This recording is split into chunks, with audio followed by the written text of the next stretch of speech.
this is Dr. Greg Doerr with our monthly podcast again. As with me, as always, Dr. Doyle.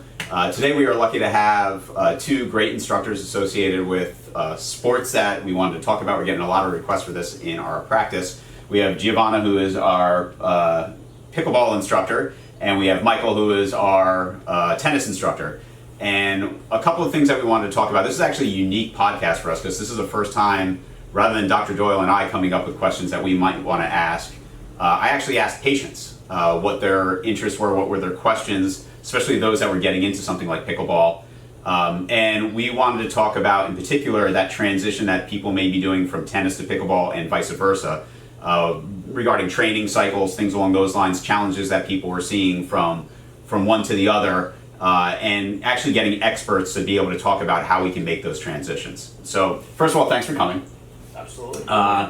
I'm actually, for the first time ever, going to actually open up my phone because it does have questions specifically from patients that I wanted to ask.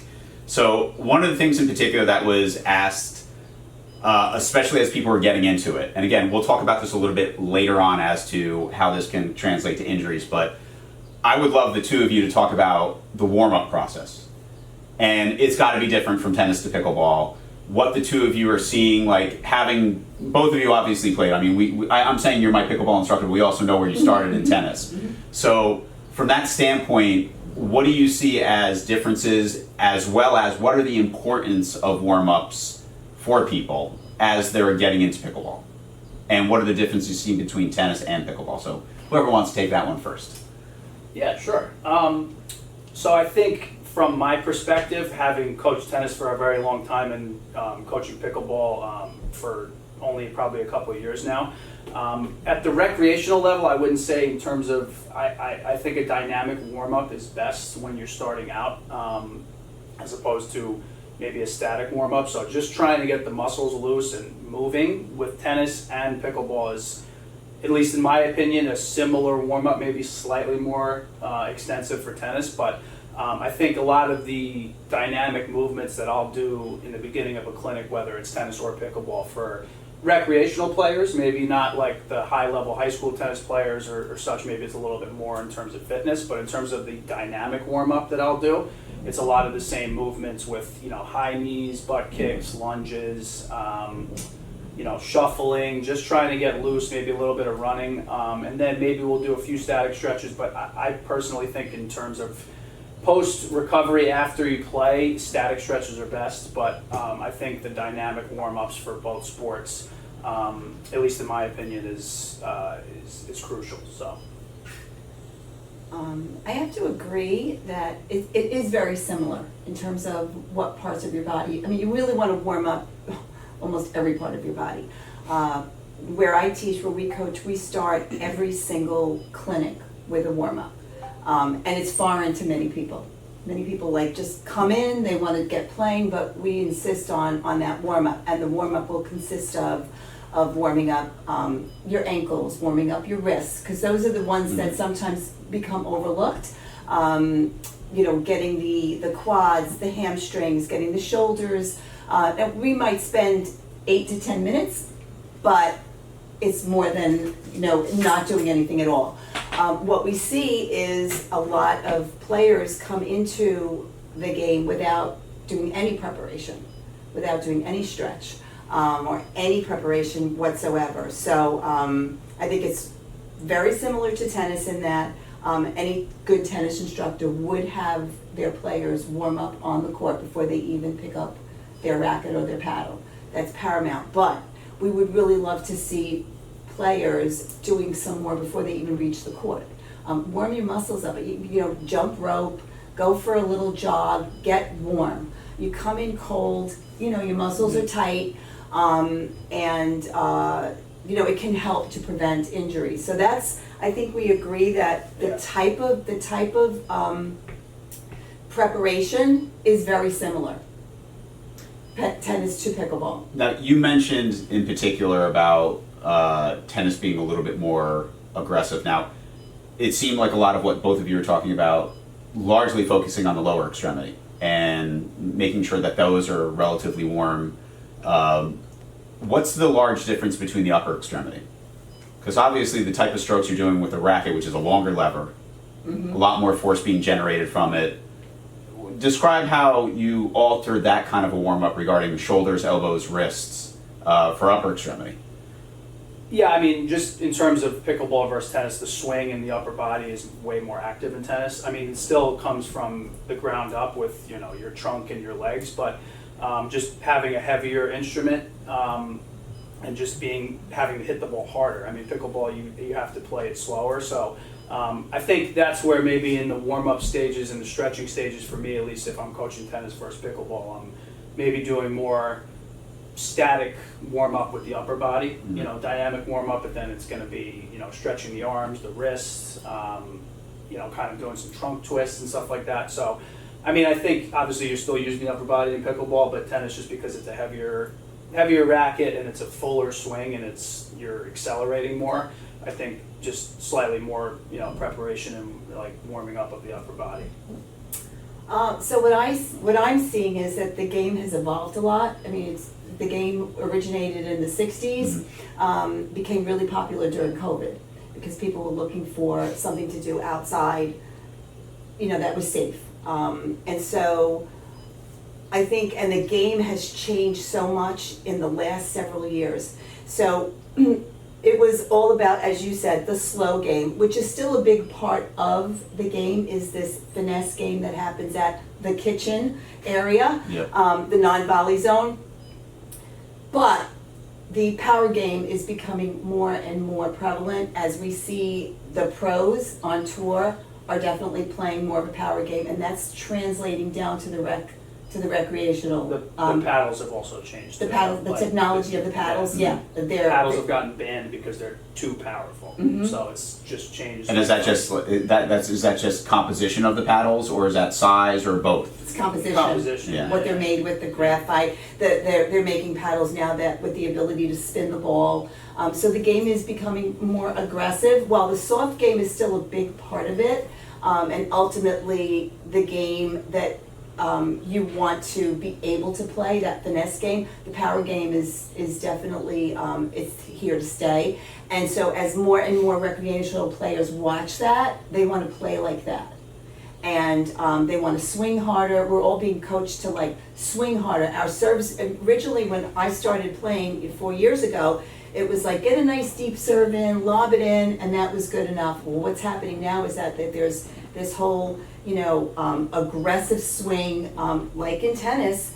And I know you don't always agree because he's definitely. I basically just play tennis on a mini court. Yeah. I just like started playing, and then I just, you know, there are like slight adjustments, but I was not coached or anything. I just started figuring it out because of my tennis. But you do have to adjust. There is adjustments, but it's becoming closer and closer. Way more aggressive, yeah. where there's way more, way more heaviness in your swing, putting topspin on the ball, which involves more wristy movements, and putting more power behind your serves, getting it deep, but getting it with power. And you know, I know it's a wiffle ball, but you can hit that thing pretty darn hard.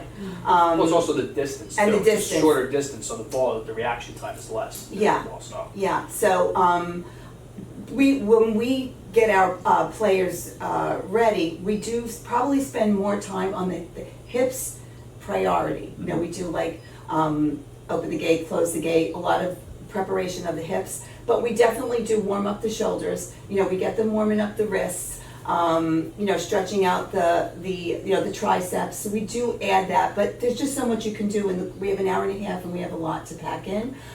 We wish people would do more. But the perception that this is like an old person's game, throw that right out the window, because if you watch any professional pickleball, the speed of the game it's pretty amazing. Yeah. And the court is small. So I just want you to think about 4 people standing literally 10 feet. Okay, we're 10 feet apart, and we're volleying balls back and forth. Think about the speed at which that, I don't care if it's a wiffle ball, it's coming at you really fast.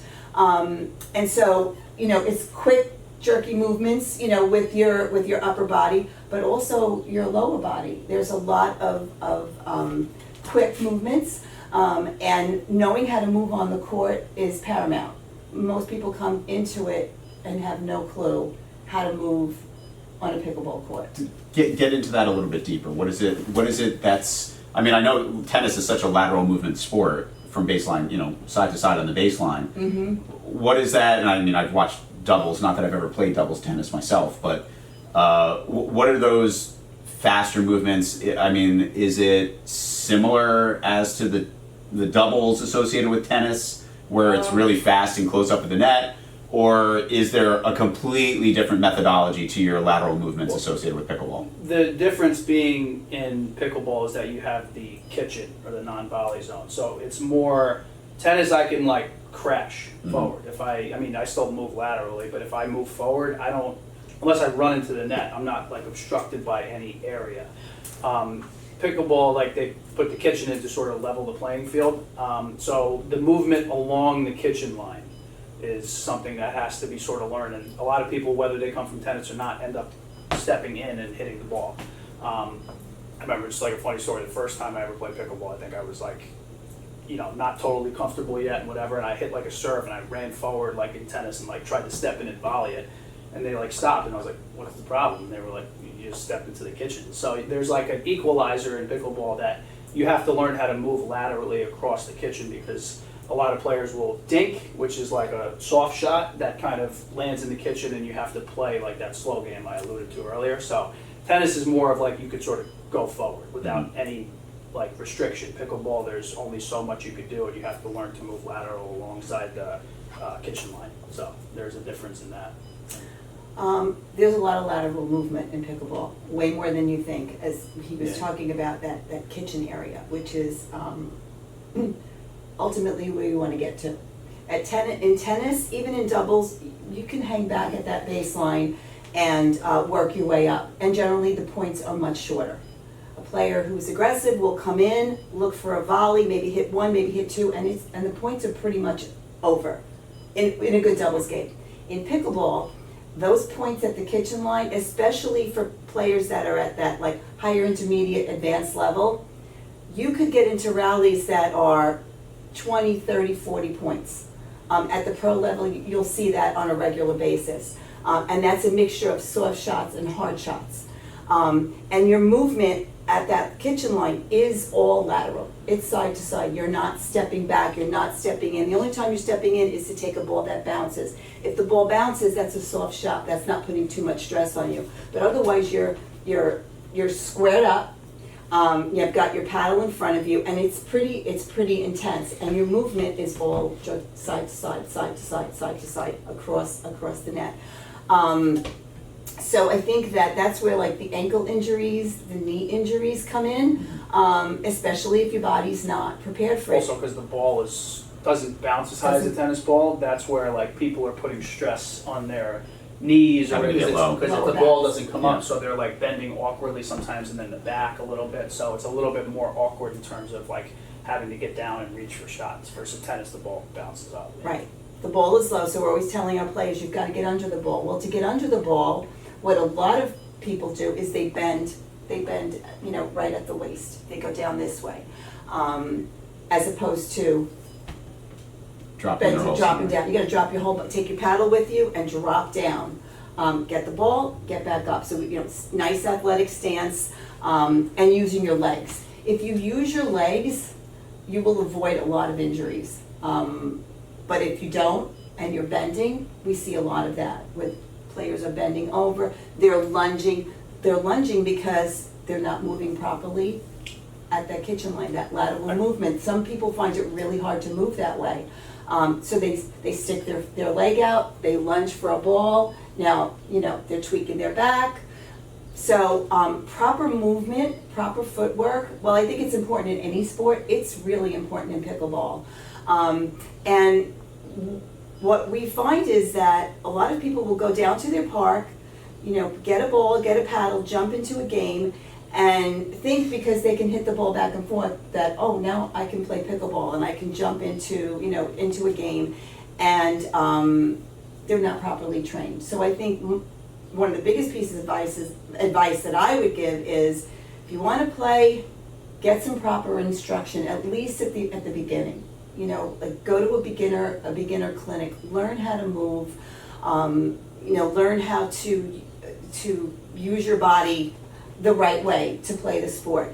And that's something that, like, when I teach, that's really important to me. Another thing that's really scary to watch is backpedaling. Okay, so we see, I can't tell you how many seniors I see backpedal, and I always tell them, let that ball go over your head. If you don't know how to track that ball down, which you'll learn if you get instruction, you'll learn how to properly chase a ball down that, you know, goes over your partner's head or goes over your head. We see them backpedaling. Straight backpedal. Straight backpedaling. I saw a woman crash, boom, break her elbow. So you need instruction. You know, you need, if you want to play the game at a higher level, you definitely need it. But I think it's even important if you want to go out and play recreationally, to even watch videos, if that helps. If you don't want to go to a club and actually get lessons, you know, watch online. There's so much information online. There's so many videos online that talk about, you know, proper movement, proper technique, and I think that would help people a lot to actually know how to hit a shot, know how to move to a shot properly. So that's where I see injuries happen, people just not moving properly to the ball. Another thing is proper footwear. They come wearing running shoes. People do that in tennis too. And They do that in just try tennis to- too. It's like the shoe, sport-specific shoe is there for a reason. Mhm. Like, you're not gonna have the same stability if you're coming with like an on-cloud, like walking running shoe. You know, you don't have the same like support and stuff, so. What is it that you're looking for within those shoes for pickleball? Like, what is it more for high ankle, like basketball style? Is it more for? Similar to tennis, it's like stability, like Stability, across the shoe. you need like- that flat bottom. Yeah. The running shoes, you know, has that, they, on both ends, they have that little bit of a Curve. curve. Yeah, Yeah. not good. You need a shoe that, like, you play basketball, you need a flat bottom shoe. You're on a court. It's the same thing with pickleball, same thing with tennis. We see so many people come in with like casual sneakers, you know, like Vans and Keds stuff like Yeah. that. and Vans. It's like, yeah, no, There's no it's not support. You need a stuff. shoe that, you know, supports your foot. So we see a lot of that with the Achilles. That people get Achilles. I mean, I even had it for a little bit because I'm on my feet so much, and I eventually got inserts, and that helped a lot. So you know, when something's hurting, you've got to go get it looked at. That's the other thing. Don't like start putting braces on and knee braces and, you know, arm braces and think that that's going to fix it. If you have a problem, you've got to go get it looked at. Because many of the people that come in and play have never ever played any competitive sport before. I think that's also too, it's like, if they haven't had like an athletic background and they don't necessarily know what to do and haven't put the strain on their legs before, they're gonna bend back. They're gonna do like awkward movements that are gonna put strain on like different body parts that they shouldn't have. They're not gonna know, oh, I have to squat, I have to use my legs, I'm gonna arch my back or something like that. That So- was literally going to get into another Yeah. question, Okay. which was, like, from your standpoint as seeing, you've already kind of alluded to the fact that this started as almost like an elderly population getting into something, and now it's just blown up to age groups of all. I mean, my son actually says, he was a sixth grader, literally says it's his favorite sport. I don't know if it was because, like, again, it was just fun for him in gym, but it's literally, he still says today, it's like, yeah, I'll play pickleball anytime I want to, I love doing that. But from that perspective, one of the other things that people were asking was, how do I get into it? Like, in other words, as you were just alluding to, like, a lot of people are coming into this like, I'm not an athlete, but I'm trying to find something to do. Are there recommendations that you would give regarding I should do this prior to getting into it? Like, is there a certain physical workout, even just something in your head that says, do this as a bare minimum? You've already kind of alluded to instruction. But physically, is there something that they should be doing prior to even getting into pickleball to make sure they get into that kind of physicality? Yeah, I mean, I think just having, you know, maybe even like a personal trainer who you can go to and can kind of give you a guide on like, these are the muscles that you're going to work in pickleball. these are the kind of exercises that you need to do, because I think if people just show up without having any clue, it's going to put strain on muscles that it really shouldn't. So, I mean, you're using your legs, you're using your core. I would say, like, wall sits, squats, just to get used to putting pressure on your legs and using your legs versus bending your back. Some kind of medicine ball with your core and torso and different kind of, ab exercises, because that to me is like, the back is tough, because I see that a lot where people just overcompensate with their back, and maybe they've never really known how to use their legs properly. So whether that's I don't know, nowadays you could look on YouTube and just finding different exercise programs, or physically going to a personal trainer that say, hey, I'm going to play pickleball, can you do some sport specific exercises to help me out? So that would be my recommendation before even maybe stepping on the court. Well, let's face it, we probably agree that everybody should be doing something physical, period, okay? So you make a decision, okay, I want to play pickleball, or I want to golf, I don't know, whatever it is, I want to be more physical. Your body definitely needs some preparation. I think, for the younger generation, the younger people, I think it's instilled. I'm sure you with your kids. I know with mine. That. But not always, though. I feel. But I think, a lot of the seniors that come to the seniors are where we see the most amount of injuries, honestly, because their bodies are just not ready. So, okay, I want to play pickleball.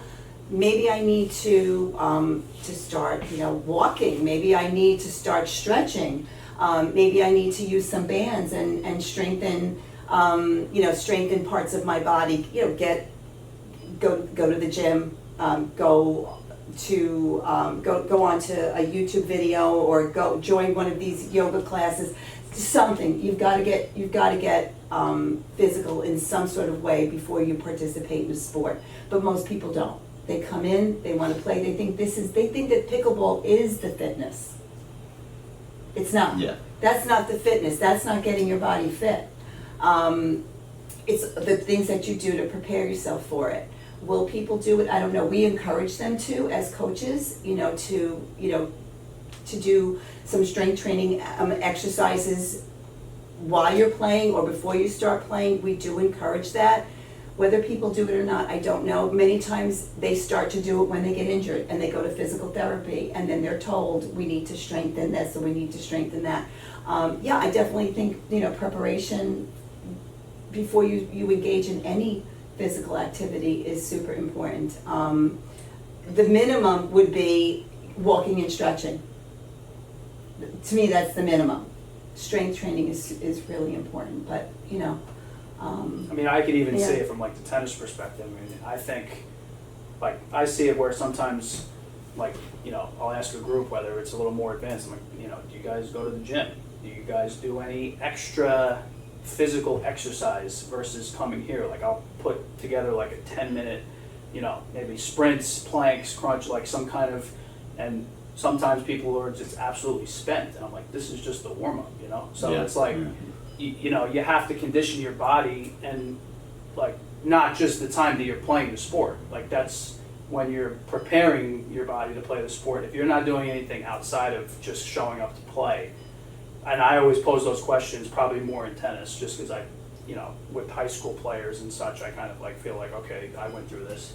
But if you're just showing up the day of and it's an hour and a half and your body's not prepared because you haven't worked it before or outside of the pickleball or tennis, then it's you can't expect to be feeling your best. So if you could take it outside the court and try to get your body shape, then it's only going to benefit you. So, from your standpoint, again, staying on the same track of what should people be doing, and again, you could use different variations in your age groups as well, but what do you think is a bare minimum from a cardio standpoint, and or just a general training program that, again, thinking of what we do rehab-wise within our office, what would you be recommending to people, even if it was at the bare minimum, the basic level, entry level, to get themselves ready for something like pickleball? Well, first I'd love for them to get evaluated to start by a chiropractor, physical therapist. just to see the muscle imbalances, and then to go from there, because again, a lot of the older population is entering the sport. You don't know their cardiovascular issues or anything that's going on underlying or the weaknesses, so getting into some kind of strength training program, just like you said, is super important to go forward to avoid injury.